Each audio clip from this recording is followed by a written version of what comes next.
सह्याद्रीच्या कुशीत वसलेलं, गर्द आमराईनी बहरलेलं, कोयनेच्या तीरावर वसलेले हे गाव आहे पेडांबे चिपळूण. या गावची आगळीवेगळी परंपरा म्हणजे पिढ्यानपिढ्या चालत आलेला हा शिमगोत्सव. जय श्रीराम. माऊली, कोकणातला हा शिमगा सण सगळ्या जगामध्ये प्रसिद्ध आहे. कारण हा सण आपण हिंदू आहोत म्हणून हिंदू धर्म टिकवण्यासाठी आणि आपला धर्म टिकवण्यासाठी व परंपरेने जे चालत आलेले सण आहेत ते आपण साजरे केले पाहिजेत.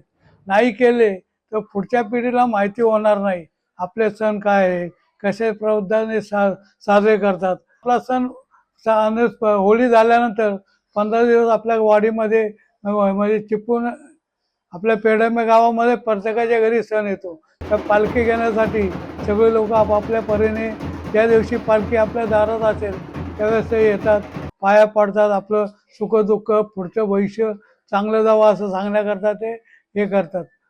याच कारणासाठी पुणे मुंबईला असलेला चाकरमानी कामधंदा सांभाळून कोकणात येतो आणि मनोभावे देवाची आरास करतो आणि त्याला गाराणं घालतो की आज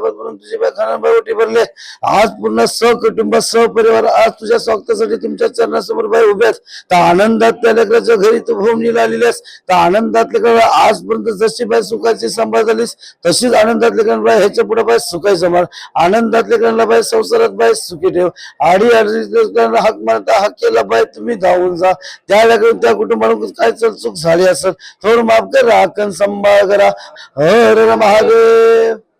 पिढ्याने चालत आलेल्या या प्रथेमुळे सगळेजण एकत्र येतात आणि गुणीगोविंदाने देवाचे स्वागत करतात आणि त्याची सेवा करतात. हे आमचं चिपळूण तालुक्यातील पेडांबे गाव की जिथं खूप मोठ्या आनंदाने आम्ही सगळे सण साजरे करतो.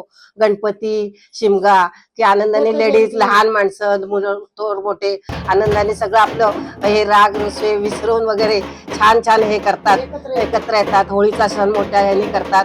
जी भाकरी आम्ही करतो ती पण इतकी सुंदर होते की फुगली की सगळ्यांचे फुगवे रुसवे पण निघून जातात. असा हा आमचा कोकणातला बुडांच्या घरातलं हे आमचं घर आहे. आम्ही 7 जणी जावा आहोत, 15 जणी नंदा आहोत अशा, आणि सगळं हा आम्ही आनंदाने साजरा करतो. आमचं पेडांबे गाव म्हणजे ब्राह्मणवाडी, तिथं दत्ताचं ठाणं आहे छान, तो पण सण आम्ही इतका सुंदर साजरा करतो.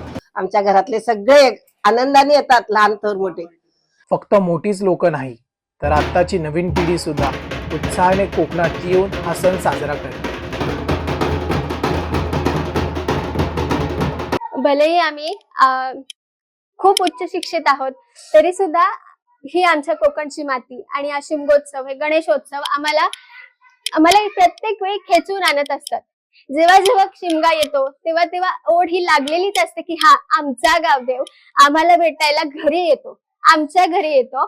आणि इट्स अ अनादर लेवल हॅपीनेस आणि फिलिंगच वेगळी आहे भाई की हा आमचा देव आम्हाला भेटायला येतोय.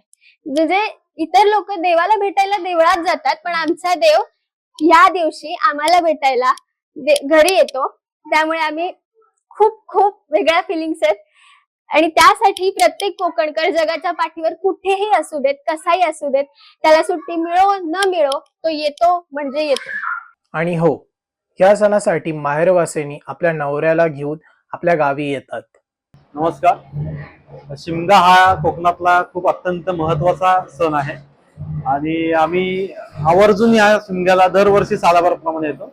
आम्ही माझ्या सासूरवाडीत आहे, माझ्याही घरी पालखी असते, आता विशेषही घरी पालखी आहे. खूप मजा येते, सगळे लोक एकत्र येतात, एन्जॉय करतात, देवाला गाराणं घालतात, साखळ्या घालतात, खूप मजा येते. कोकणामध्ये विशेषतः हा शिमग्याला पालखी नाचवताना खूप मजा येते. ढोलपट्टी वादक वाजवत असतात आणि सगळे एकत्र खूप चांगला जल्लोषात हा सण साजरा करतात. त्यामुळे एक कोकणकर म्हणून खूप मला अभिमान आहे की माझा जन्म कोकणात झालाय आणि अशा मोठ्या सणाचा मला सहभाग घेता येतो. मला खूपच मस्त वाटतं, खूप छान. ही पूजा झाल्यानंतर संपूर्ण गाव एकत्र येतो आणि देवाला घराणा घालतो की हा संपूर्ण गावावर तुझे लक्ष असू दे, गावातील सगळी तुझीच मुले आहेत, त्यांचा सांभाळ कर आणि त्यांच्या पाठीशी उभा राहा. हर महादेव.